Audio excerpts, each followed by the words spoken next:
Welcome back to the Pursuit Zone. I'm Paul Schmid, and I interview explorers that dream big, break out of their comfort zones, and take on ambitious pursuits. This is episode 208 with Christine Ka'aloa. Christine runs a travel blog and YouTube channel, and in this episode, we talk about how she got her start in video production, her time teaching English in South Korea, and her experience traveling in India, as well as the future of her YouTube efforts and the building of her brand. Let's start the show, and let me introduce Christine. Christine Ka'aloa runs the YouTube channel GrrrlTraveler. It's a channel that takes you inside her solo travel adventures around the world. Before YouTube, she lived in New York City for over 8 years, working in TV and video production, including working in MTV. When the economy slowed in 2009, she decided to take a gap year to travel abroad.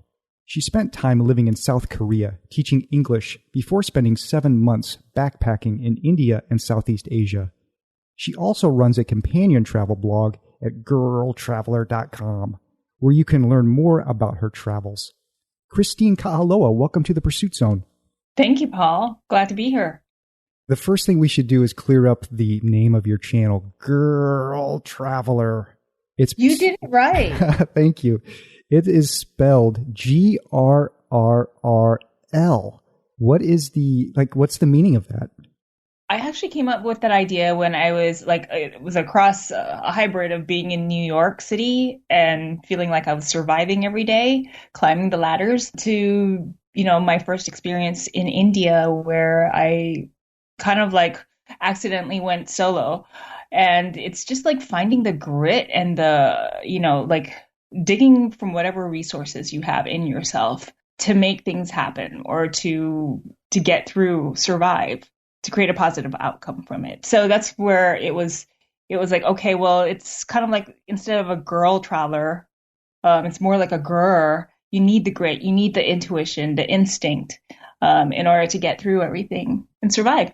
Girl Traveler initially started off as kind of like a solo travel survival blog, just because that's how it felt. Like as a solo traveler, I was partially surviving, but then I was also doing that in life. I saw in one of your videos that you mentioned you were an NCAA Division III volleyball champion. Yes. I was going to ask you, when you were at college, what did you study? I was recruited to play volleyball at Washington University in St. Louis, Missouri. And my first year, I went into architecture. That was what I thought was my main pursuit. But eventually I transferred from the school and I got into fine arts because that was closer to me. Architecture, you have to be very meticulous. I was more like an eyeball type of person. You also kind of have to be I felt like people there were very neat and intentional and, they could hand in drawings that were very clean and pristine. And my drawings would always turn out kind of smudged with thumbprints and stuff like that. So I eventually realized that architecture was probably not for me and fine arts was more my thing. What were you thinking in terms of a career when you were a fine arts major? That's it. When you're a fine arts major, I think when you're in any kind of humanities type of area, you're kind of panicking because you're like, where do you go with that?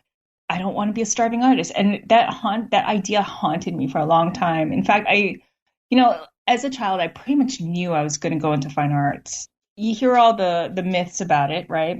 And a lot of it's true, that you have to find your own way.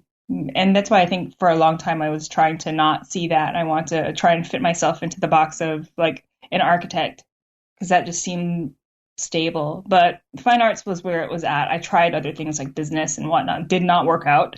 And yeah, sometimes as an artist you feel like, God gave certain people different paths. There was a lot of people who were given a line and you just have to stay on it and you're going to reach your goal. And then there's the other people who he kind of just gives you a dot and he's just well, find your own way there. And so that's kind of what I've been doing. Everything that I've done has always led into some kind of artistic endeavor because that was my own zone of genius. How did you end up getting to New York City and working on these, working with MTV and so on?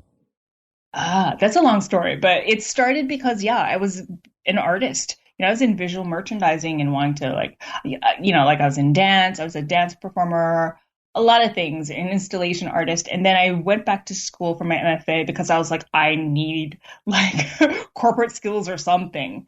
And so I told myself, okay, I want to be a web designer because that seemed practical. But eventually the impractical part came and it was video. So I stuck with video, and when I got out of school, I hustled. I took everything that was in the video field that I could think of, including background acting, just to be on the set. And eventually, a friend of mine, like I hustled. I did a lot of like corporate jobs, talking head videos, and a friend of mine in sound was living in Los Angeles, and he was just like, you could come out here and give TV a try because MTV is looking for, shooters. But don't tell them you're a shooter just yet. Just go in as a PA. And I know they're looking for shooters, so they might just bump you up. And I was like, okay, and he had a good reputation in the industry for audio. So I applied, and they're like, yeah, we need a shooter. And I was like, oh, great. So I flew out there from New York, and this was my first big production. It was actually like a game show, like the MTV's Little Talent show. And it was the idea of, showcasing people with the least amount of talent, although it was kind of like they gave them pretty strong challenges. First experience with a big crew, they gave me a camera and they said, well, we don't have a producer for you because, usually a producer for the roaming cameras will attend or be a sidekick to the roaming cameras. And so they said, well, you know what? Why don't you just ask some questions? Whenever their contestants come off the stage, film them and ask them some questions about how they felt and whatnot. And I was like, oh, okay. And that eventually led to another position of, producer shooter, like field producer. And then so that kind of opened the gateway to working on MTV where they needed field producer shooters to go out there and shoot an entire episode with another person like yourself, create the story on the fly. Well, when you look back on those jobs, what did you enjoy most about doing those jobs? One, I did get to travel a lot. There were times that I would just come home simply to do my laundry, and then I'd fly out again. So that was kind of fun. It was kind of like that George Clooney movie of, I think it's Up in the Air, where he would just be like on the plane, like he's got everything set, like in terms of getting his carry-on through, doing check-ins and all that stuff. It's everything's like a system and a process. And that was kind of like a nice, slick, like jet set life for a while, which I really enjoyed. But also I just love being on the field. Like I love, for me, that's travel alone, when I'm meeting other people and I'm filming them. There's people from all different walks of life. Whether you're going into their house and you're filming them and you're trying to like extract a story or tell their story, to if you're just kind of like in, at some kind of event or red carpet filming people. For me, it's being in the field and having a camera. Is your preference to be in front of the camera or behind the camera? I think both. I like the process of creating, and I like delving into people's stories. I like trying to tell their stories. But there's a part of me that likes acting because I get to find my own journey in that process of telling a story or telling the truth of the emotion. So both of them I travel. I feel like, people are like, well, this is a downtime for travel. And I'm like, yeah, but in my own way, I still travel. Somewhere around 2009, it sounds like the recession hit. What happened? Did you get laid off? Well, I was freelance, and so work just kind of slowed down. I was trying to get out of MTV to explore other networks, and I was getting, like a foot in here and there. But sometimes even like in the industry, when you're with one company, you kind of get pigeonholed. My pigeonhole was being in teen reality shows. So the crossover is a little harder, and you kind of need other people to bring you over. But at the same time, because opportunities were slowing down, productions were slowing down, people weren't as open about sharing their contacts, because everyone was like not dog eat dog, but at that point, everyone was kind of holding on to whatever kind of work they had. So I think at that point, it was hard to do the hustle, and I tried different ways, but eventually it felt like beating my head against a stone wall. And rather than do that, why not move forward on, a dream that I had, which was to live abroad. So I'm the kind of person who doesn't like to stand and wait for things, or wait for opportunities to happen, because I could be, like time is ticking. I could be waiting forever. So instead of that, what can I do to be proactive about chasing down other dreams? If I'm halted here, where else can I chase it? And so that was living abroad. How did you come up with this idea to go to South Korea to teach English? Well, initially I really wanted to continue my journey of filming because I really loved it. But I tried, and of course, there's only certain jobs that are open to foreigners if you want to live abroad. And most of those jobs are teaching English. So I was like, okay, well, if that's the case, then who's going to offer me the best opportunity, in terms of pay, in terms of experiences that I would get by living in that country, little perks. And South Korea at the time had a really good package. They offered like round trip flight. They'd set you up in your apartment, rent free. You get paid. The cost of living was relatively inexpensive. And of course, at that time, Korean dramas were starting to hit the wave. So that was a no-brainer for me in that sense. How do you prepare yourself to be a teacher? Well, a lot of people have all these mental roadblocks, and I totally get it. Because at the time I was like, well, how am I going to live there? I don't know Korean. How am I going to communicate with these kids? I don't know Korean. And how am I going to adjust to everything? You find a way. And first of all, like I did go with a program, a government program, because I trust in certain institutions. There are two ways you can take it in terms of if you want to live abroad. You can go like a governmental way, or even like through certification or whatnot, or you can go through private school ways. And I think Japan is similar, where they have government or private school. And private school is a little bit more privately owned, which can offer really great perks. But at the same time, if the business is encountering financial difficulty, then you're going to be suffering at that as a result. And some have even closed on teachers, in the process of their term. So I went with a government one, which was stable. And they had an introductory program to welcome the teachers, kind of give us a briefer on some of the culture shock we'd be experiencing, how to navigate Korean culture. I mean, they did a whole week of, like an intro week. And basically in the end, it was, well, you're here to teach English, not to learn Korean. If you learn Korean, it'll help your life because you'll be able to navigate Korean society better. But you're mostly here to give the kids an immersive feeling. And if you know Korean, then, they might try to kind of cheat the lessons by speaking to you in Korean. Did you get a TEFL certificate? No, I didn't. Not at the time. I think they're a little more strict these days. They're still open to teachers who aren't certified.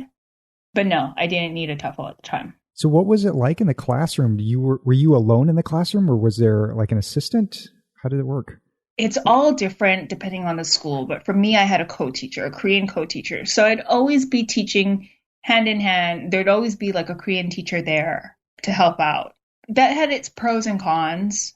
Obviously, you have to adjust the system and know that the Korean teacher is always right.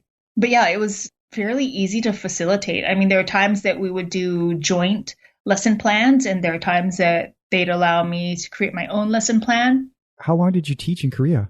Only a year. I was thinking of going a second term. I was curious about teaching in the university, and I actually went through the steps of applying for a university and having them contact me, take me through. I mean, they even flew me back out to Korea to go through the interview process, and they were going to hire me. And then at the very last minute, 50 said that I got a certain role, like a small principal role. And I was like, oh my gosh, I didn't know what that entailed. And so I let that opportunity slip through. Hold on a second. Are you saying that you were in the TV show Hawaii Five-0 or not? Oh, I was. Oh, really? I'm going to have to check that out. I had no idea. It's a small role. I've been on it twice. There's small roles, but it's still at the time when you're a struggling actress or one of your dreams is to be an actress, then like some of the speaking parts are the ones that you want. But it was that kind of pulled me back because I didn't know what the possibility was. And then it was the fact that, in the back of my mind, even when I was teaching in Korea, I still knew that I wanted to continue with being a camera operator or keeping video in my life. Wow, that's really interesting. You're distracting me there for a second with with the Hawaii Five-0 thing. But let me ask some more questions about Korea, because I'm curious about, were you at school for 5 days a week? Yeah, it was 5 days a week because it was a government system. What about when your personal time there? Did you like live in an apartment close by the school? Did you have roommates? How did that work? Oh, okay. I had a really cool apartment. It was like maybe about an 8-minute walk from the school in a nice, cozy neighborhood, a little outside of the main city. I didn't have any roommates, so I had an apartment all to myself. So on the weekends, I would use that time to explore Korea, because obviously there's many more cities out there outside of Seoul or where I was living, which was Daegu, which is like the third largest city in Korea, I think. But yeah, it was a perfect opportunity to explore all the other cities on the weekends, as well as take in the festivals that they had there. When you look back on your time teaching in Korea, what did you like least about it, or what did you find the most challenging? I think the culture shock was a challenge at first. It was more like working in the Korean system with some of the Korean co-teachers, because when I entered, my Korean co-teacher wasn't too helpful at first. Well, she wasn't really helpful throughout. So they'll say that your Korean co-teacher can make or break your stay there. And initially it felt like my Korean co-teacher was going to break my stay because they're supposed to help you set up everything, like your bank account, your deal with your utility bills. If you have questions, you're feeling sick, then, as well as dealing with taxes. Initially, I think my Korean teacher was a little jaded with her life at the time. And so she couldn't give herself to doing this. And, it's not fair too, because sometimes the Korean system, they'll just throw a certain responsibility on the teacher itself. So the teacher might not be wanting that extra workload of being responsible for a native English teacher. So for me, like even finding or like setting up my phone plan, that was done through a lot of miming and writing figures on a piece of paper with, one of the mobile phone plan places, and then taking it back to one of the Korean teachers, asking if I did well with that negotiation and stuff like that. When you look back, what are your most happy memories of the time they're teaching in Korea? There's so many, it was just such a wonderful experience and opportunity. And I think every day that I lived there, I felt that like, wow, I am so blessed to be having this opportunity because every day is new. It's exciting, right? You see like this egg truck going by playing its music and you're just like, what is that? Or this yogurt lady pushing her cart of yogurts around and you're like, why does she do that? You have all these questions and it gets to be overload at some point. But everything is just kind of like a puzzle and a mystery as you try and decode this new place that you're living in. And there's exciting aspects of discovering things too. Like one thing I really loved about Korea was that they had like these beauty skincare shops where they have like these little deals. You walk into the store, the girl gives you a basket of little samples.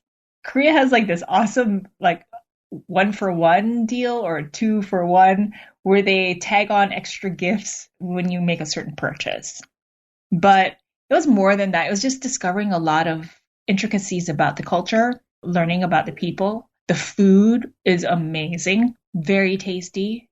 And yeah, getting around Korea was just like the festivals, everything. It was a dream. And yeah, every day I loved even just teaching the kids. That was something I didn't realize that I'd like because up till then, I'd never carried a 9-to-5 job. That was my first 9-to-5. But yeah, I love the kids. Part of your YouTube channel is food, and you mentioned food. I believe, correct me if I'm wrong, you're a vegetarian. when you were in Korea, were you on a vegetarian diet, and were you able to find food that would work for you? I started off very badly. My diet has since slid a lot, so I'm more like a flexitarian these days. But when I first went over, I mean, this isn't coming from New York, right? In New York, you've got like you can go vegan, you can go vegetarian. There's so many choices. But in Korea, there's a lot of meat dishes as well as fish and seafood dishes. And sometimes it's hard to decode what's in it, especially when there's, like you're working with language barrier. So initially I had a really hard time finding vegetarian food until I got into some of the vegetarian communities. And it opened a little bit more. But I remember when I first arrived, the first week that I was there, my introductory week, a bunch of us went out and we saw like this little food vendor on the side, and she was selling bundigi. Bundigi is like silkworms. They're kind of like nicely sauteed in soy sauce or whatnot, silkworms. And they're a favorite snack there. And I didn't really realize what it was, but I was like, oh, I'll try it. And I didn't like it. And that set my taste buds off for the rest of the year, distrusting food for a while until I started to learn more about vegetarian food and my different options. So I think I stuck with a lot of tofu at the very beginning. I slid and I allowed myself to eat kimchi because there's fish sauce in it. What was good about the school that I was in was that they knew that I was vegetarian. And so the teachers would point out to me whenever we had vegetarian dishes. They'd be like, oh, you can eat this. And they'd be like, many, like, put more. Now, after you saved up some money through your teaching gig, then I believe you set your sights on wanting to do some sort of a backpacking adventure. And your first 3 months of your backpacking adventure was to go to India. How did the idea for wanting to go to India come about? India was the first country that I went solo in by accident. So I knew that I wanted to return to it. When you're in Korea, you do have a chance to save a lot of money because you're not really, unless you're like heavy into like the drinking scene, which is very popular in Korea, you're usually saving your money. And so during the festival seasons or the holidays, I would spend my money traveling. But seeing as I was so close to Southeast Asia and Asia, it just made sense to continue the traveling from Korea. And so India was kind of like a no-brainer. I actually was considering coming back to Korea and also teaching yoga. And so I researched India for yoga certification programs. And that's kind of why it was my initial first country back. That was the main goal at the time, was to go for that yoga certification program, but also just spend time exploring more of India, because India is so vast and huge. You can't ever get tired, or you can't say that you've done it, in one trip. Not in 2, not in 3, not in 3 months. You'll never have fully done India. What are some of your favorite places to go to in India? The town that I ended up in for my yoga program was by far one of my favorites, and I stayed there for the longest, was Dharamsala, which is like also the home of the Dalai Lama. So he has his retreat there, his home there. And it's just like a cute little hill station type of village community town. I always get confused about if it's a town or a city, just because it felt more like a town, a small town. So it was very hilly. It didn't feel like India at all because it was in the hills. And it felt more like there are aspects of it that pulled more towards like Tibetanism. So then another place that I went to that I really loved was Ladakh, which is northeast, I believe, India. And I went during April.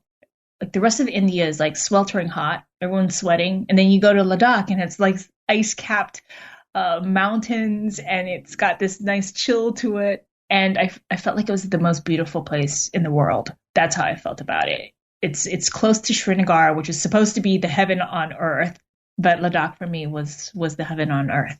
So I think those two places they really captivated me. Like I did a full journey. Like I flew in initially. I started in Mumbai and I went down the southern coast all the way to the southern tip. I know I did a yoga ashram in the south. Went past Goa, went to Kerala, jumped up to Madurai, and then I hit up north for the yoga program. So it was kind of like hop, skipping, and jumping a lot along the way. I definitely like the northern part of India, I feel like, more than the beachy ones. You shouldn't have any problems with the vegetarian food in India. What's your favorite food? Oh my goodness. There's so many foods out there. Um, and right now the name is escaping me. All I can think right now are dumplings, or the momo dumplings. I had like this, like it's simple, but it was so wonderful. Like this momo soup up in Dharamsala that I would go to this shop every day, well, almost every day of my program to experience their vegetarian momo soup or their veggie momo soup. I don't know. There's so many foods there. Right now, I'm just seeing colors, not necessarily names. I'm sorry, Paul. What did you find to be the most challenging part of traveling around solo in India? I definitely think that when you're a female solo traveler going into India, the one thing that will always throw you off, will always intimidate you just a little, is that you'll see a lot of men on the streets more than women, because a lot of the women are indoors. So for me, it's just going to places knowing that I'm going to be surrounded by men. Also with India, it's not like traveling Thailand or the Southeast Asia where, it's like you'll see a lot of foreign backpackers that you can kind of glom onto. With India, you'll find a lot of Indian tourists that might feel the same way that you do when you're feeling lost and whatnot. And so sometimes I would glom onto them just a little. There are certain backpacker spots, but you just can't rely on them. So it's a matter of really making friends with locals, reaching out to the locals, and getting around in that way. When you need help, you're consulting a local. And there's nothing wrong with that. That's actually exactly how I would say or recommend to people. But I know sometimes as a traveler, you can get stuck into looking for the foreigners to feel comforted by, because you're both kind of like helpless or alone. You've been to India more than once. What is it about it that why do you go back? Why is it such a rewarding place for you to travel? It's the one place in the world where I don't feel like there's a safety net. And I don't mean that in a way that, like something bad is going to happen, but it feels like it's this gritty part of life where you can't predict things, where it can feel chaotic, but there's some kind of order to it where it's not predictable. I met this one Japanese traveler when I was there, and I was actually interviewing her too for my blog. And she said, well, like in Japan, everything is predictable. The train is running, it will be running on time. People will stay within the lines of the road when they're, at the crosswalk, or there is a crosswalk. Everything follows a rule or a pattern. And with India, you don't know. Like your train could break down, and then you're stuck waiting for it, or, things can go differently, and it's that feeling of this is real life and it's not sanitized or filtered. It's not predictable, and you can kind of like find your adventure there, find yourself there. And that's what I like, is that adventure of you don't know what's going to happen. I was going to say it's the excitement and the exhilaration of just being in that chaos, as you say. Exactly. And then eventually, intuitively, you get it. You get the chaos. It makes sense in your bones and in your body, and it feels natural. And then you start like moving with it. And I don't know, it's like you feel like you become one with it. And that's like pure life. Yeah, you have to find the patterns. And at first it's so chaotic, you don't see the patterns. Yeah, like you can't look at it logically. You just kind of have to move with it and intuitively to get it. When you're on these adventures, traveling through India and then on through Southeast Asia during your backpacking trip, are you at that time just thinking about the GrrrlTraveler, or are you actively working on it and you're doing it, building it out and doing YouTube at that time? Okay, so when I first started with my blog, it was more like I would experience these situations and I kind of jot them down, right? To figure out what I wanted to say. It took a while for me to figure out that my blog was going to be like a guide or a voice for others. But with YouTube, it's a lot more intentional. eventually it got to that point where I knew that I was there to communicate the journey to other people in a way that would be helpful to them.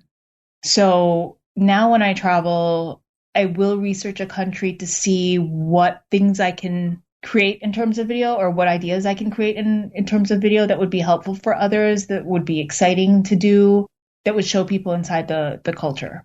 Has it been at least 10 years now that you've had the site and the YouTube channel up? The YouTube channel is more like, I think it's more like 8 years. It's a shamefully long time. Whereas the blog's been up since like 2008 or 2009 when I first traveled alone, and then started documenting like Korea, documenting everything after.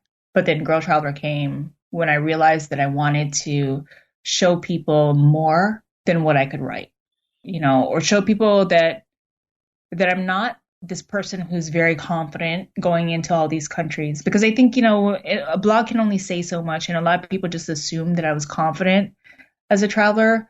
And my whole thing is you got to stumble and fall sometimes to learn how to travel.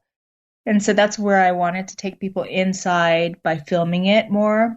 I knew that people were afraid to leap or afraid to jump into solo travel until they could see on the other end. So I kind of filmed for myself a lot. I filmed for the type of person I knew that I was as a traveler, where I was reluctant to leap into certain places because I couldn't see it. And so with GrrrlTraveler, I started showing people how I did things and what they couldn't see, about a place that it was actually not as scary as they might have thought. Was there ever a time over the last, say, 8 to 10 years where you were able to rely on GrrrlTraveler for your full income, or have you always had to supplement it with like a freelance work, for example? Yeah, eventually it became more of a full-time. Well, it's always been a full-time thing when you think about content creation, right? But before COVID, it was starting to be a full-time supplement. It paid for itself. It was up and down, of course, but I was starting to get to the point where it was getting good, It was working on its own and paying for its own expenses. COVID happened, though. It's a little different. The thing I do want to mention is that I love video, first of all. So I think initially my video career was obviously something that I do for income, but it's something I do for enjoyment too. I don't know if that makes sense. But even when I'm filming for my stuff, I'm always ear to the ground about any other opportunities that I could film for other people, because they both allow me to do different things. When I'm working for GrrrlTraveler, I know that I have to put out a certain type of video. And after a while, it can be a little like my blog, where it becomes like a little predictable. When I'm working with sponsors, it gets exciting. Or when I'm working with brand deals, it gets exciting because I'm being paid to be creative about the way I share my ideas. And that's something I really love. When I'm working with clients, it's a different way that I get to shoot too, which is sometimes more informational, sometimes creative, sometimes working with a crew. So I started YouTube because it was really hard for me to find work in Hawaii as a video operator or a video producer. I grew my channel and it started bringing in opportunities, bigger opportunities that I couldn't have gotten from here in Hawaii. I wanted to ask you, I saw one of your videos. It looked like you were on the verge of doing a group trip to Thailand. That seems super exciting. And it was going to be maybe your first group trip that you had done as the operator of your YouTube channel and your business. Did COVID stop that? It kind of did and didn't. I was one person short of actually launching that trip. But then everything happens for a reason in my life. Like perceived failure. At that time, I was just like, oh, I missed it by one person. Damn it, I'm a failure. And then COVID happened. And I'm just like, wow, I'm glad I failed at that, because I would be holding on to this trip idea. And we were supposed to go in, I think, March. Had that trip idea gone through, had I made my minimum, I would have been dealing with so much weight of what to do. Should I call this trip off? Should I yeah. It just helped me to deal with it a whole lot sooner. I wanted to ask you kind of about your vision for the business for GrrrlTraveler going forward. Do you think you'll pivot and focus more on YouTube and sort of let the blog slip, or will the blog always be a part of the business? The blog is always part of, I mean, it's what what I'm all about. But yeah, in terms of the pivot, it's definitely to YouTube. And it just made sense. I mean, I've been slowly pivoting, but at the same time, I've also been working on a YouTube coaching program, because when I look back on all my decisions for my channel and my blog, a lot of it did not feature the fact that I was a creator, that I felt very passionate about my creations, and that was always the frustrating thing of knowing that travel had to take for like front and center for everything. And my creating couldn't, had to pull back a little, had to be kind of like the magic act.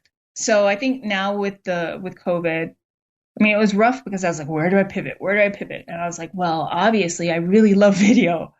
It's my life. It's the reason why. A lot of times it's the trigger that gets me into travel. I think my creative background in general has always been the road to travel. And it never started with me traveling first. It was always because it was initiated by something I was passionate about creatively. So yeah, the pivot, I think, is probably going to be more towards YouTube and video, because those things are things that have been consistent throughout my life. Well, not throughout my entire life, but for a long part of it. But at the same time, I haven't ended the idea of a group trip. I'm endlessly fascinated by YouTube. I think it's a really cool platform. For you as a creator, like, what's one of your pet peeves that you have about things that you dislike about YouTube? Pet peeves, like in terms I always say the comments. When as a watcher of YouTube, the comments just endlessly irritate me. But maybe, but I'm not really posting stuff and creating things on YouTube. So maybe there's something that I'll ask you. Maybe something that you don't like about it. That'd be question number one. And then on the flip side, what's one thing you wish they would do to make your life easier? It's really hard to answer the second one, because I feel like YouTube is, because they know they want to evolve their platform, they've been really trying to step up. They've been stepping up a lot in terms of giving creators more insight into their audiences, more analytics, and more features to play with. I won't say it's perfect, but they are trying to evolve, whereas before they were pretty stationary. In terms of what is my pet peeve, you kind of nailed it. I think some of the comments are always pet peeves for any creator who's invested their time into creating their art. And then someone who, like, people don't understand that it is a job for many of us. Whether or not you're getting paid, it's a job. You're investing your time, your money into equipment, into, creating a video that you hope will resonate with people. And then sometimes you get these insensitive comments where they've either discounted your time, or they just obviously don't know what it entails to be a creator. I remember, I posted this one video on taxi scams in Bangkok, or a Bangkok taxi scam. And I did film myself. It was partially to feel protected, knowing that I was letting this taxi driver know that I was filming my experience. But, when I finally posted it, there were a lot of harsh comments, mostly from guys who felt that I was being entitled, that I should have tipped my driver versus being cheap and not, giving him a single penny for ripping me off or trying to rip me off. You get these comments, or some people are just like, well, how do we know he was trying to rip you off when you didn't film it? And you're just like, was I supposed to keep the camera rolling the entire time? Don't you realize life happens? So you deal with some of those things. They're hard to let go of, because obviously we're very connected to our art. It's hard to not take it personally. So I think that's always been the challenge, is how to see it more as a business and deal with those professionally, or just kind of not give them your energy. Well, what about GrrrlTraveler are you the most proud of? I'm proud that I've created my own little tribe where my videos have affected people. That's something I'm the most proud of, is that I'll get messages from people on a regular basis, travelers who have taken their first solo trip, because they watched a video of mine that inspired them, that showed them that it was okay, the place that they were going to was not as scary as they thought. It was doable. I'm proud that I've inspired a lot of people to travel India alone because it was a huge learning curve for me when it first happened to me accidentally. But it is a country that I love returning to. And yeah, I think that's it. It's obviously my audiences and how they feel impacted by what I've shown them, and how some of them have been very supportive through Patreon. So yeah, it's good to know that people resonate with my work. Christine, where will your interests take you next? In terms of destinations? Or, well, you could answer it that way, or it could just be in terms of your business or your next project or anything. I really feel passionate about the YouTube coaching, or expanding that program, because I feel like YouTube it can be a challenging platform. Obviously, it takes a lot of time to put together your own YouTube videos, to grow your channel. And I feel like with all the years that I spent on it in frustration, but also finding success and meeting other YouTubers too, it informs me. And I feel like I have a lot to offer, or I'd like to help people skirt through what I went through, like skirt through the frustration, because there's obviously a lot of frustration that goes into, growing your channel, not feeling like at times you're getting recognized, feeling like you're not getting enough views or subscribers.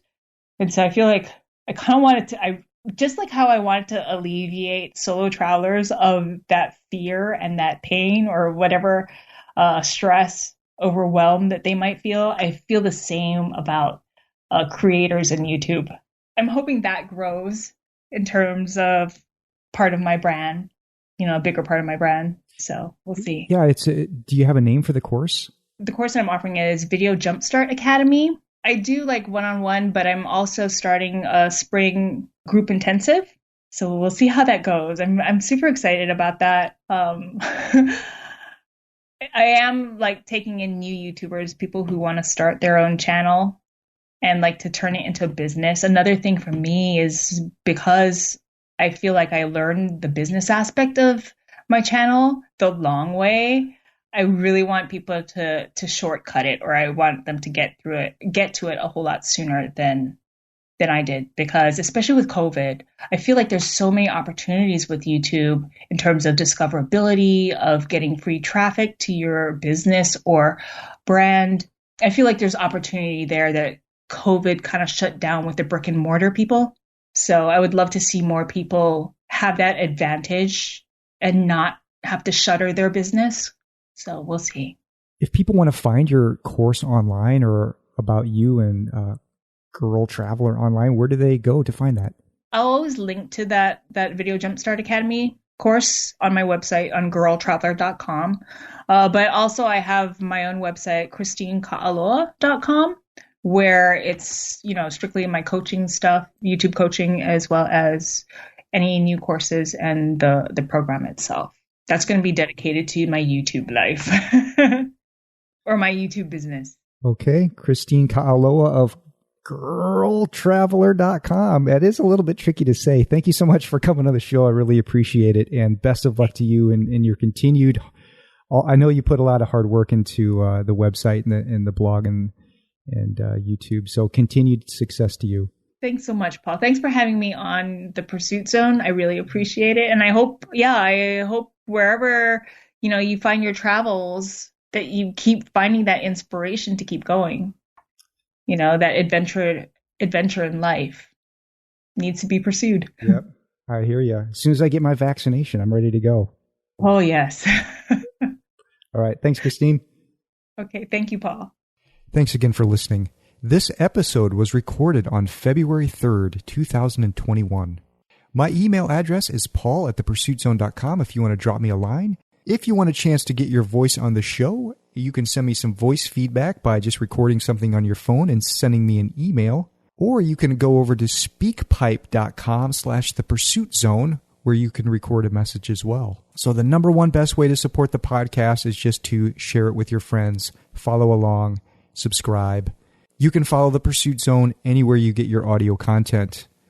I want to take this opportunity to read a few reviews that have come in recently. Victor, I see another review from you. Thank you very much. You missed the podcast so bad. I hope you're enjoying these new episodes. Another review that came in, excellent format, meaningful and informative interviews with inspirational adventurers, top-notch quality. Thank you and keep them coming. Another review, excellent interviews, well-researched and engaging questions among, if not the best podcasts of this type. Thanks. And from Mark, who I also think is in Hawaii, says, Paul has consistently over the years brought to this show some of the most interesting adventure travelers in the English-speaking world. Paul is a great interviewer because he asks the questions the same as for someone that would want to do similar feats of adventure. Thank you, Mark. I appreciate that comment. That's it for this episode. So for more information, and if you want to sign up for the newsletter, head on over, as always, to thepursuitzone.com.